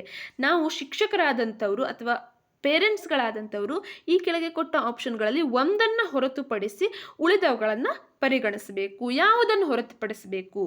ಮಕ್ಕಳ ಕುತೂಹಲವನ್ನು ತೃಪ್ತಿಗೊಳಿಸುವ ಅಗತ್ಯ, ಮಕ್ಕಳು ಚಿಂತಿಸುವ ಮತ್ತು ಭಾವಿಸುವ ಬಗೆ ಹೇಗೆಂದು ಅರಿತುಕೊಳ್ಳುವುದು, ಮಕ್ಕಳ ಪಾಲನೆ ಪೋಷಣೆಗಳಲ್ಲಿರುವ ಕಷ್ಟಗಳ ತಿಳಿವು, ಹೊಸ ಸಾಮರ್ಥ್ಯಗಳನ್ನು ಗಳಿಸಲು ಸಹಾಯ ನೀಡುವುದು. ಇಲ್ಲಿ ಸರಿಯಾದಂತಹ ಉತ್ತರ ಮಕ್ಕಳ ಪಾಲನೆ ಪೋಷಣೆಯಲ್ಲಿರುವ ಕಷ್ಟಗಳ ತಿಳಿವು ಅಗತ್ಯ ಇರೋದಿಲ್ಲ. ಮಕ್ಕಳ ಕುತೂಹಲವನ್ನು ನಾವು ತೃಪ್ತಿಪಡಿಸಬೇಕಾಗತ್ತೆ. ಹಾಗೆ ಚಿಂತಿಸುವ ಭಾವಿಸುವ ಬಗ್ಗೆ ಹೇಗೆಂದು ನಾವು ತಿಳಿದುಕೊಂಡಿರಬೇಕು. ಅದಕ್ಕೆ ಸರಿಯಾದಂತಹ ಉತ್ತರವನ್ನು ನಾವು ಕೊಡಲಿಕ್ಕೆ ಸಿದ್ಧರಿರಬೇಕು. ಹಾಗೆ ಹೊಸ ಸಾಮರ್ಥ್ಯ ಗಳಿಸುವಲ್ಲಿ ಅವರಿಗೆ ಸಹಾಯವನ್ನು ಸಹ ನೀಡಬೇಕು. ಸೊ ಇಲ್ಲಿ ಸರಿಯಾದಂತಹ ಉತ್ತರ ಆಪ್ಷನ್ 3 ಆಗಿರುತ್ತೆ. ಒಟ್ಟು ಈ ಒಂದು ವಿಡಿಯೋದಲ್ಲೂ ಸಹ ನಾವು 25 ಕ್ವಶನ್ಗಳನ್ನು ಒಂದು ಸರಣಿಯನ್ನು ನೋಡಿದ್ವಿ. ನಿನ್ನೆ ಒಂದು ವಿಡಿಯೋದಲ್ಲೂ ಸಹ 25 ಕ್ವಶನ್ಗಳನ್ನು ನೋಡಿದ್ವಿ. ಈ GPSTR ಎಕ್ಸಾಮ್ನಲ್ಲಿ ಒಟ್ಟು ಸೈಕಾಲಜಿ 50 ಕ್ವಶನ್ಗಳು ಬರುತ್ತೆ. ಈ 2019ನೇ ಇಸವಿಯ ಈ GPSTR ಕ್ವಶನ್ಗಳ ಅಷ್ಟು 50 ಕ್ವಶನ್ಗಳನ್ನು ನಾವು ಈ ಒಂದು 2 ವಿಡಿಯೋಸ್ಗಳಲ್ಲಿ ನೋಡಿದ್ದೇವೆ. ಈ ವಿಡಿಯೋಸ್ಗಳು GPSTRಗಷ್ಟೇ ಅಲ್ಲದೆ TETಗೂ ಸಹ ಕೇಳುವಂತಹ ಪ್ರಶ್ನೆಗಳಾಗಿದ್ದಾವೆ. ಯಾವ ರೀತಿಯಾದಂತಹ ಅನ್ವಯಿಕ ಕ್ವಶನ್ಗಳು ಬರುತ್ತೆ, ತರಗತಿಯ ಕೋಣೆಯಲ್ಲಿ ಶಿಕ್ಷಕರಾಗಿ ನೀವು ನಿಂತು ಯಾವ ರೀತಿಯಾಗಿ ಯೋಚನೆಯನ್ನು ಮಾಡಿ ಉತ್ತರಗಳನ್ನು ಹಾಕಬೇಕಾಗತ್ತೆ ಅನ್ನುವಂಥದ್ದನ್ನು ತಿಳಿದಿಟ್ಕೊಳ್ಬೇಕಾಗತ್ತೆ. ಅದರ ಜೊತೆಯಲ್ಲಿ ಕೆಲವೊಂದಿಷ್ಟು ಡೈರೆಕ್ಟ್ ಆದಂತಹ ಕ್ವಶನ್ಗಳನ್ನು ಕೇಳಿರ್ತಾರೆ. ಅವು ಸಹ ತುಂಬ ಹೆಲ್ಪ್ಫುಲ್ ಆಗುತ್ತೆ ಬುಕ್ಗಳನ್ನು ಓದುವುದರಿಂದ. ಹಾಗೆ ಇನ್ನು ನೆಕ್ಸ್ಟ್ ವೀಡಿಯೋಸ್ಗಳಲ್ಲಿ ಸಬ್ಜೆಕ್ಟ್ಗೆ ಸಂಬಂಧಪಟ್ಟಂಥದ್ದು ಅಥವಾ ಸೈಕಾಲಜಿಯ 1 ಲೈನರ್ ಆನ್ಸರ್ಗಳನ್ನು ಅಥವಾ ಬೇರೆ ವರ್ಷದ ಕ್ವಶನ್ ಪೇಪರ್ಗಳನ್ನು ನಾವು ಅನಾಲಿಸಿಸ್ ಮಾಡ್ತಾ ಹೋಗೋಣ. ಅಲ್ಲಿವರೆಗೆ ನಮ್ಮ ಚಾನಲ್ನ ಉಳಿದಂತಹ ವೀಡಿಯೋಸ್ಗಳನ್ನು ನೋಡ್ತಾ ಇರಿ ಅಥವಾ ವೀಡಿಯೋಸ್ಗಳನ್ನು ಹೆಚ್ಚು ಜನರಿಗೆ ನೀವು ಶೇರ್ ಮಾಡ್ತಾ ಇರಿ. Thank you for watching our video.